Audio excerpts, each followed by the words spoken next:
You ever worry that if you don't have sex, your body's gonna, I don't know, self-destruct like a faulty microwave? Relax. You're not a ticking time bomb. You're just a person existing. Calm down. First off, society acts like if you're not getting it on every other Tuesday, you're either broken, cursed, or auditioning for the role of lonely cat person in some indie movie. But guess what? You're fine. Millions of people never have sex. And somehow, they're still functioning humans. Taxes, grocery shopping, existential dread and all. But what actually happens? Let's break it down. Libido changes. If you never have sex, your body might adjust. For some people, desire fades like a bad tan line. For others, abstinence turns their brain into an episode of National Geographic After Dark. Spoiler, you might dream about weird stuff, you might not. Either way, no one's handing out awards for most sexually frustrated ghost. Mental health effects.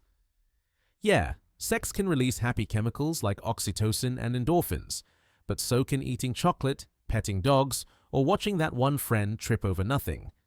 Sex is not mandatory for mental stability. You just gotta find your happy somewhere else. Physical health myths. Does never having sex ruin your health? Short answer, no. Long answer, exercise. Eat a vegetable sometimes. Maybe call your grandma.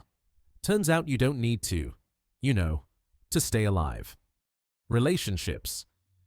No sex in a relationship can cause problems if one person's thinking bedroom Olympics and the other's just asleep. Literally and emotionally. But some people build incredible emotional connections without it. So basically, communicate, set boundaries.